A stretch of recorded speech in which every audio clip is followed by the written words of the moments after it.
In the second part of this lecture, we were starting about saccades. Now, what are saccades? They are very rapid movement of the eyeball, very fast and very small movements of the eyeball, which keeps the focus of the external world onto our fovea. It focuses the light from a very important point of attention to our fovea, so as to make our vision accurate for that given point. Also, it shifts the point of focus from important point to another, from the lips to the eyes to the gesticulating hand.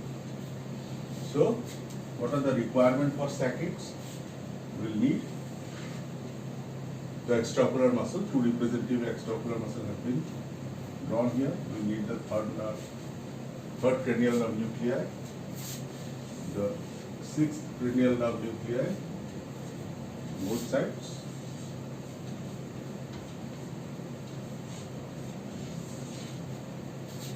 We also need the vestibular nuclei.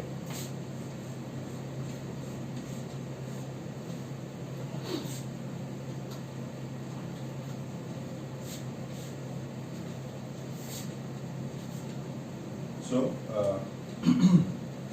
on being excited, the sixth cranial nerve nuclei will send to the contralateral oculomotor nuclei via the medial longitudinal vesicle excitatory signal, which will stimulate the medial rectus on this side, and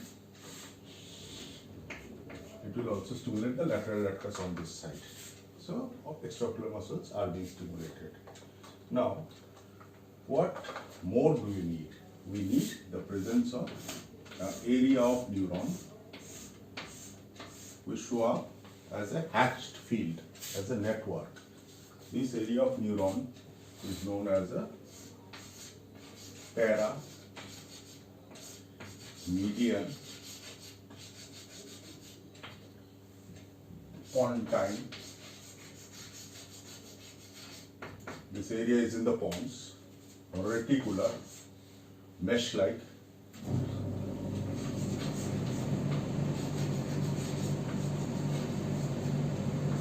system. What do we have in the system? In this system we have the presence of vast neurons. What are vast neurons? We have several neurons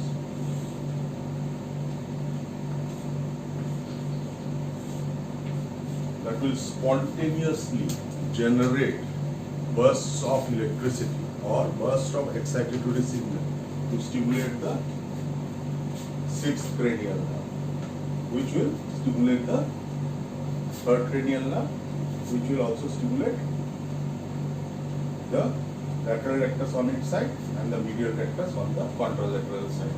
So we need a saccade generator. These fast cells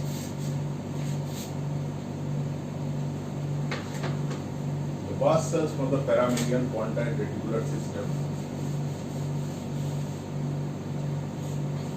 bursts of excitatory signals, so burst neurons. We will be generating spikes of electricity to stimulate the sixth cranial nerve and thereby also signaling the excitement of the third cranial nerve on the other side. So, these are saccade generators.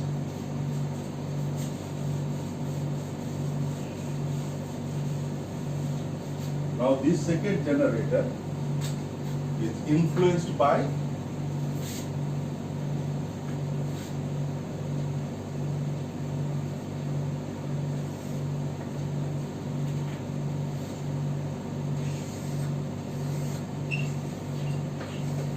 superior colliculus.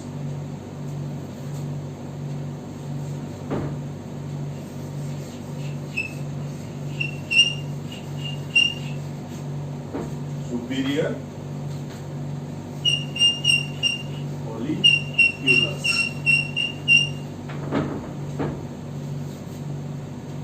This superior colliculus is influenced from the frontal eye field. This is in the frontal cortex. So frontal cortex will be stimulating superior colliculi directly, and also there is alternate pathway whereby we see the involvement of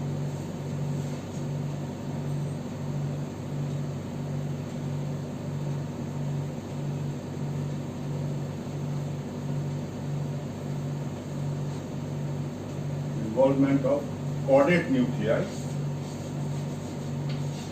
caudate and substantia nigra. So frontal eye field will stimulate caudate nuclei, which will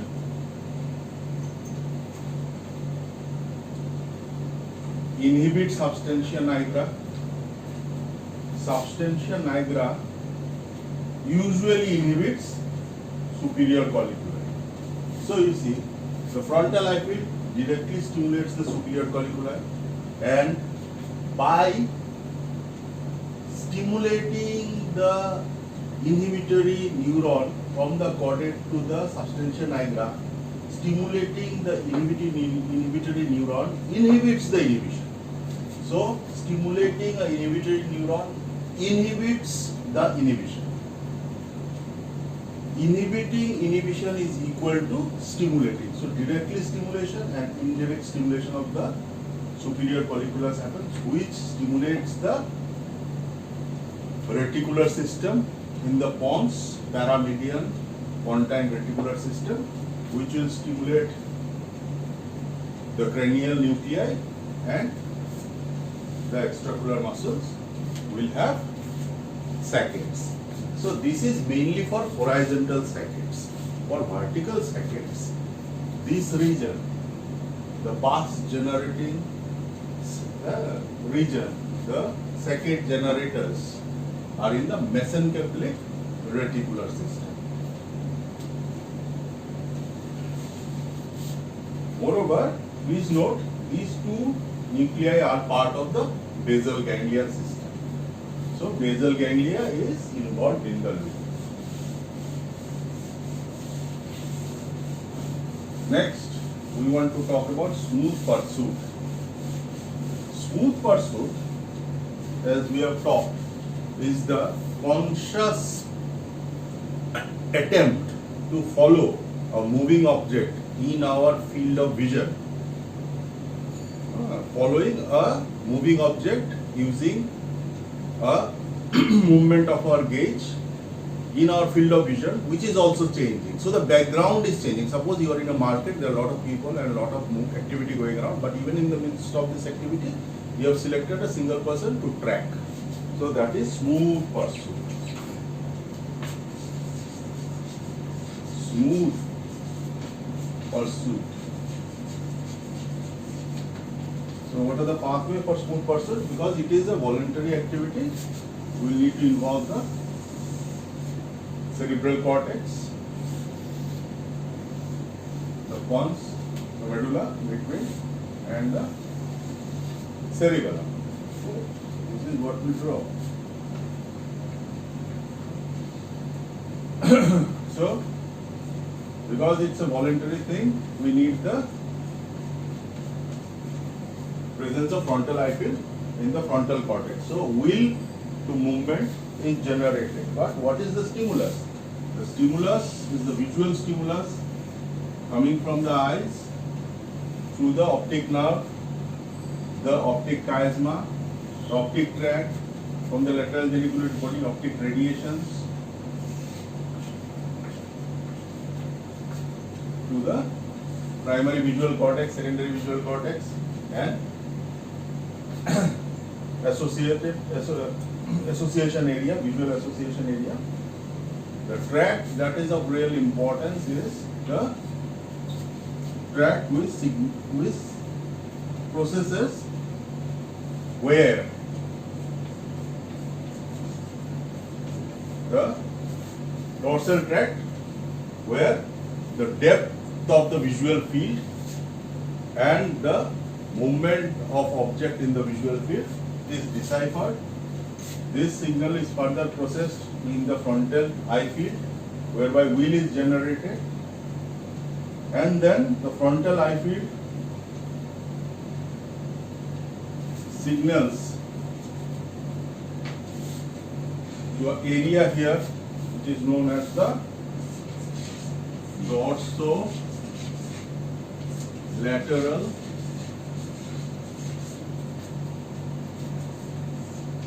pontine nuclei. This dorsolateral pontine nuclei is excited. This excitement spreads to the cerebellum. What part of cerebellum?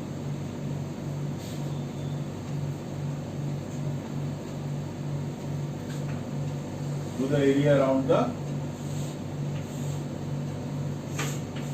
armix and flocculus.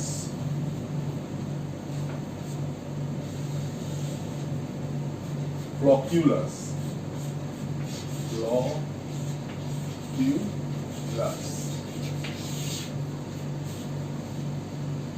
The cerebellum is involved because it's a voluntary activity. The cerebellum needs to check for error. So you have intended, there is a will for an intended movement. The cerebellum checks whether the movement has been carried out perfectly or not. If there is imperfection of movement, there is error signal, and cerebellum corrects it, so the movement becomes precise as you want it. From the cerebellum, it will go to the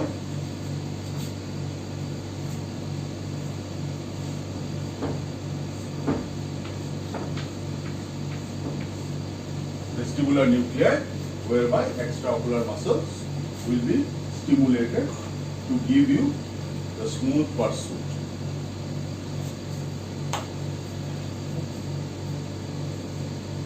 The last being convergence. Convergence takes the help of the cortex. Whenever there is a disparity or difference of image, because I want to see something very close to me. So if I do not focus, if I do not convert, if I do not bring my two eyeballs together, there will be two distinct images on my retina. That is perceived by the cortex, and the cortex rectifies the mistake by convergence. If I want to look at something in the distance from this attitude, the eyeballs have to move apart so as to bring it to focus on my fovea. So that is convergence, as we talked about. So this kind of ends in the nutshell whatever we wanted to talk about in the vision, in the visual system. But there are a lot of other things which has not been touched upon. So if you have any queries, get back to me on WhatsApp. Thank you.